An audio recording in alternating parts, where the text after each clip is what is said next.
Thank you all for coming and joining me here today. We'll be talking about tools.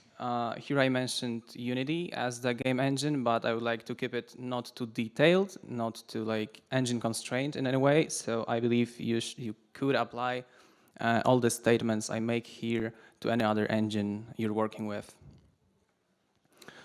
Short info about me.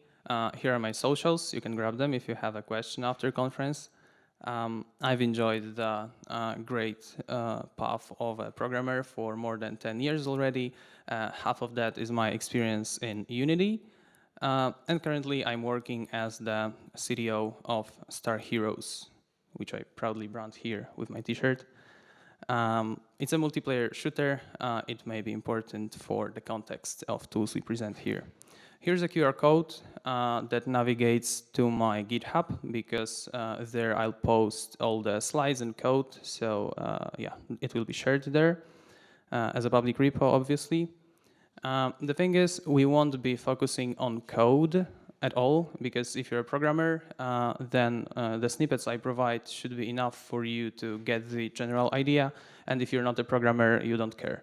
So I won't be wasting your time. We will be, however, focusing on examples. I would like to keep this presentation as practical as it gets. This is how your tools should be practical. So that's the first hint. You can note that down. And yeah, I'll be giving a statement and then supporting it with an example, usually a video footage, to see what I mean by that. And let's dive straight in. Tools need to be accessible, and what I mean by that, if you have a tool that is used pretty often within your team, your developers should have a really easy access to that at all times. Here is how editor looks for us, for our team, whenever we're doing anything, and you can spot two small additions. Let's highlight them. Here they are. Our toolbar around play buttons is extended in a way that we have these two sections, one with drop downs and the second one with free buttons.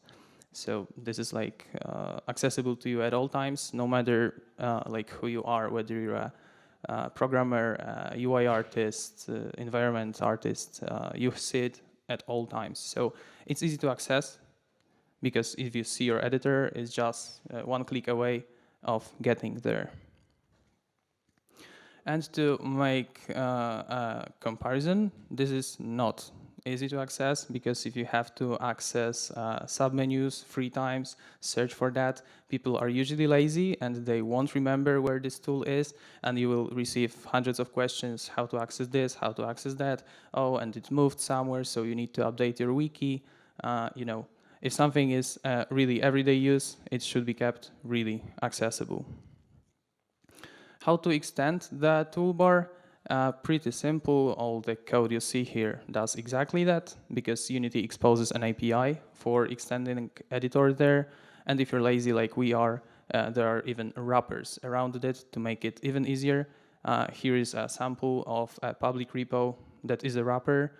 Hasn't been updated for like 3 years, as I've checked, but works perfectly fine. So this stuff doesn't change too often.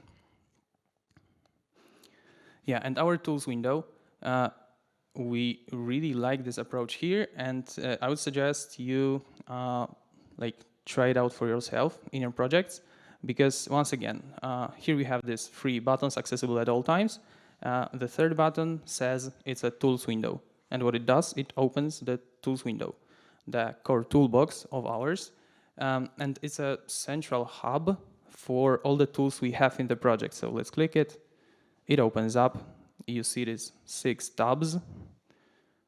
And from here, you have access to all the tools we have and use, like 99% of them, because some are context dependent. If they are like general purpose and don't require any context, this is a great thing, because like any question like where to access this tool is irrelevant, because it's in the toolbox. Just hit the button, you're there. Also, if you have a new person on the team, he can get really easily familiar with all the tools you have, try them out for themselves, fiddle and get to know the whole project. You don't need the whole wiki, the whole tutorial, any guides. The worst thing about manuals and wikis that we usually hate is updating them, because if you change your tool, you need to update that, you forget, and a new person comes to the team. This whole pipeline isn't that great, and having it as accessible as here, yeah, we really love that. Code for this, we are using Odin from Cyrenix, Odin Inspector namely. There are a bunch of annotations to use there, a class to derive from, and you're done for such window. So making it with Unity Editor API is doable as well, but I find this far more convenient. This is what the Odin main goal is, I believe. Right, the next thing I would say is one of the most important statements I would like to make here, because I believe that tools should keep you in your flow state, like the state of deep focus work when you are really targeted on what you want to achieve, and a bad tool can keep you out of it. Here I would like to make a comparison. Let's think about cars. If you have a car, your main tasks is accelerating or braking, keep it simple. And you can have a car with automatic transmission and a manual transmission. In manual, you need to change gears, you need to use clutch, have all the knowledge, then you need to go from 1 to 2, then to 3, and when you deaccelerate, you need to change to lower gear. And I would say this requires some kind of knowledge. Instead, in automatic cars, you just have 2 pedals, accelerate and brake. And I would say that this is what good tools are. They are like automatic driven cars, because you are not focused on how the car works. You're just focused on the damn thing you want to achieve. Your accelerator brake doesn't need any kind of introduction. To support this idea of keeping you in a flow state, we have a tool for our UI artists. If you have been working with UI, you know that aspect ratios and resolutions are your enemy, because you do something and it breaks on certain resolutions or aspect ratios. And the thing is, usually in your development process, you are focused on a set of resolutions, like 5 or 10 of them that you support. And what our UI artist had to do is he had to add them here to the game window, open this drop down, there are a bunch of built-ins already, and switch through each of them. I would say that this distracts him from the main task, because he needs to remember what resolutions he has already tested, what resolution it breaks on, whether he has tested all of them, and accessing it with a keyboard, like a simple key combination of control and square bracket here, is making it much easier for him, because he doesn't need to think about whether I've tested it on 21 to 9 aspect ratio. He just quickly and probably mindlessly goes through control square bracket, cycles through all the resolutions we support, and he's done.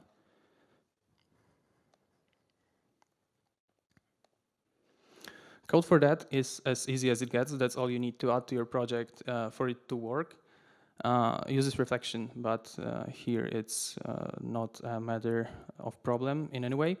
And a small hint, if you're a programmer and you want to add this quick shortcut to your editor, it's supported straight away. You just need to provide a suffix given by the docs. You need to add something to make it work. Here it's like %sign and the square bracket adds the shortcut to do so.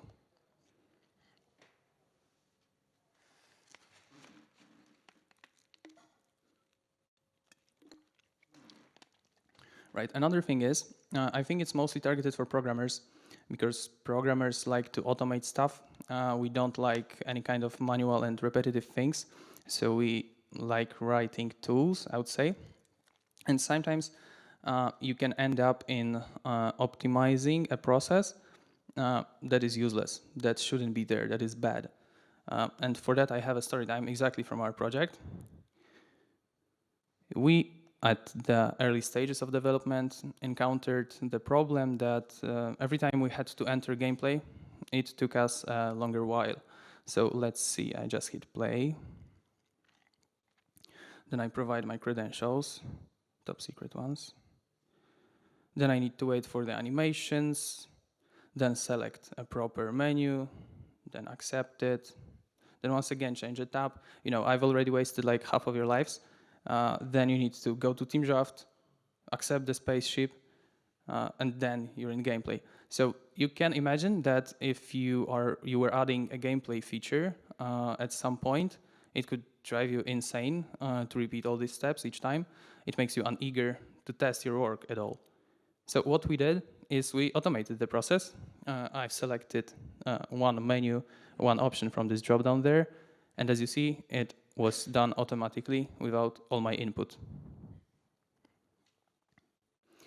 But we should ask ourselves whether is it essential, was it approached properly, because you have this 11-step process that shouldn't be there, I believe. In terms of just entering the gameplay, we should have prepared our architecture in a way that you enter a gameplay scene, you hit play, you're there. Because it's a really repetitive action. You enter gameplay like dozens times each day. And here there's a quotation from Elon Musk. He says that possibly the most common error of a smart engineer is to optimize a thing that should not exist. This is what exactly happened in our case, because the whole tool of accessing all these buttons, going through the credentials, selecting a spaceship, it was rather complex, like I would say hundreds lines of code.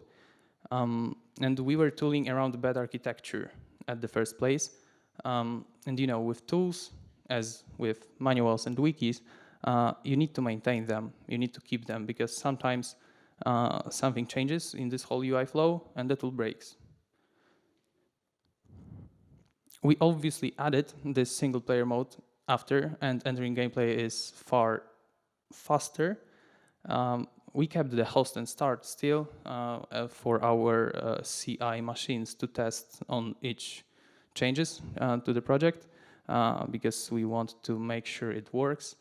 But in this case, we should have approached it much earlier. I mean, we could have saved us a bit of time. Right, tools can save you some time that you spent in the engine, and you can tool around some engine problems you encounter, and we encountered one. Because as project was growing, we are using Git for our version control system, and if you change branches, there are a lot of changes being made to your hard drive. So sometimes you need to cache references here and there, and you can end up with missing references that are like only on your local side, because on repo it is just fine, but Unity decided to cache something here and there, and you end up with a broken project. Solution for that is to restart the editor. Sometimes even you need to restart your whole PC, and we can agree that a bit frustrating. You can also find the faulty prefab, search for it in your project, then hit re-import, and it should work. But it mostly works for people who are familiar with the code, who are familiar with the console window, how to read logs. For artists, it wasn't that easy. So you can do it via code, just hitting the re-import, and re-importing all the most common prefabs worked really well for us, like solved 100% of the cases where the references were changed. Usually it's about nested prefabs, but that's a whole another discussion. Because of the fact that our artists encountered this problem, like we can say 2-3 times a week, and we had to support them, instead of just saying, yeah, restart your PC, we've added this button that re-imports all the most common prefabs. And this way, they can solve it really, really easily. Once again, a UX hint here, because if you are about to freeze your user's editor for some time, you should prompt him for him to accept that. It can avoid some misclicks, and whenever someone is prompted in this way, because this whole re-import can take like 20 seconds, then he can like rethink this whole process, and adding this kind of dialogue is really easy.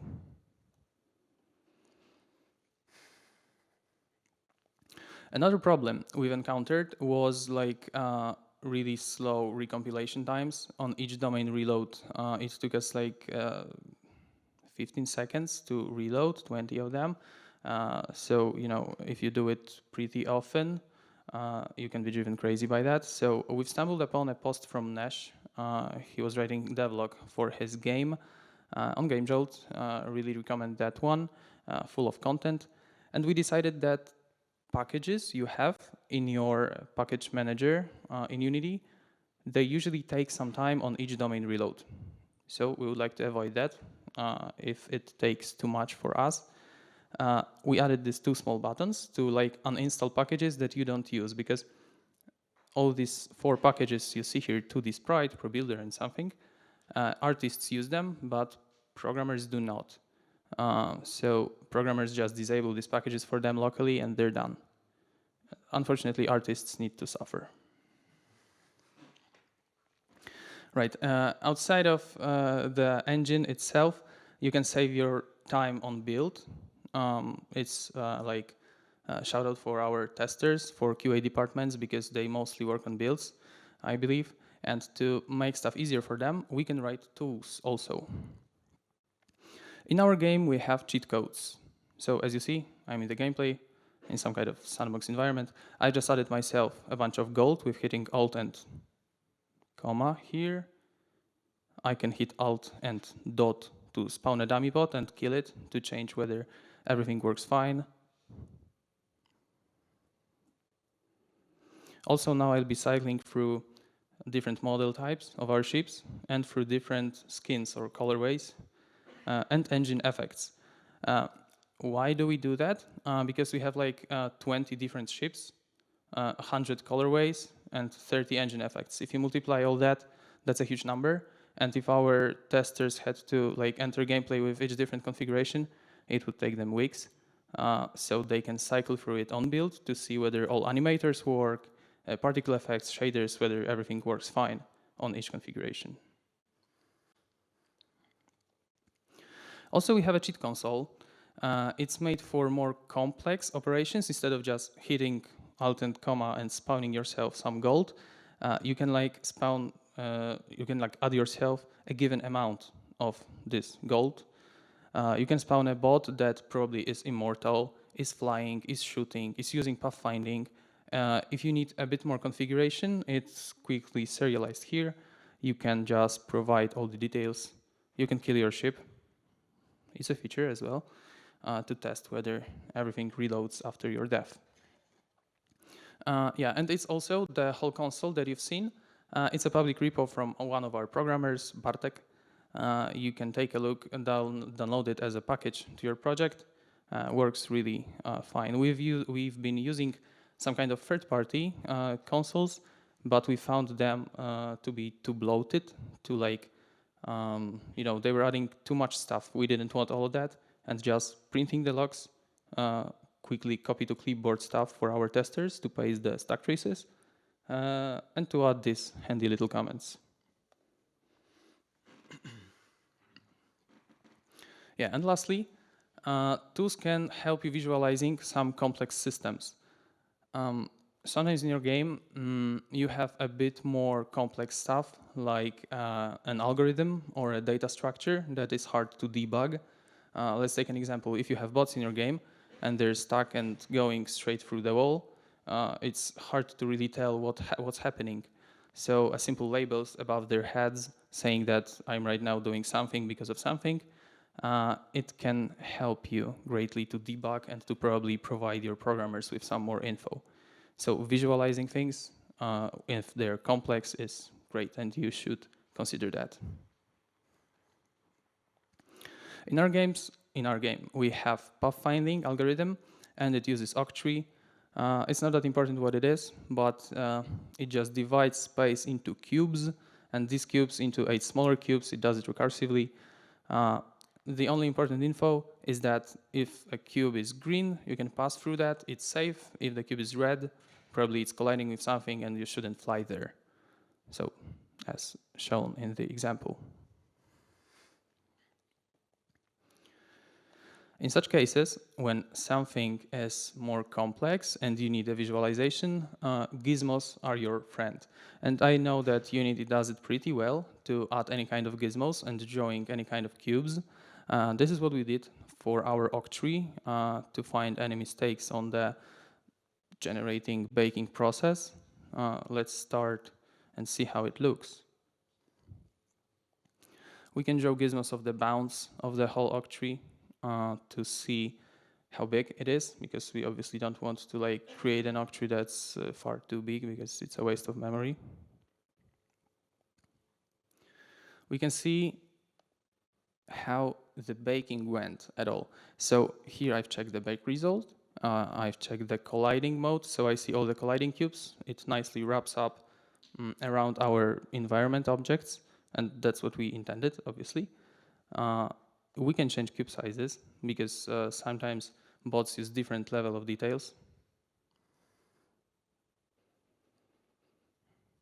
Yeah, now the cubes are bigger.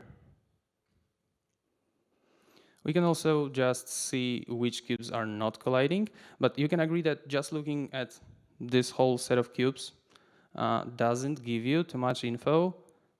Still, if you had to find any kind of detail deep down there, it could take you a lot of time.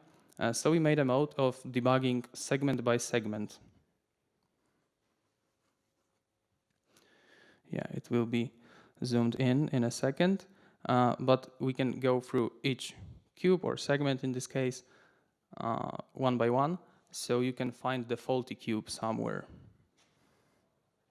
You see these little buttons that can help you with navigating through them, incrementing the value, because if you have a slider of like 200 values, it's hard to be precise and find the sweet spot, so these two small buttons are very handy. Code for that is easy. Once again, Odin Inspector, a bunch of enable ifs, inline buttons, and enum toggle buttons can help you make the tool much more user-friendly. And I would recommend you that if you make a tool for someone, you can have a session with them to see how they use your tool. It can give you a lot of info, and such enable ifs makes it far more convenient for them to use. Yeah, that's all I have prepared for today. It was a great pleasure speaking to you. You can now go and make the best tools out there. Thank you.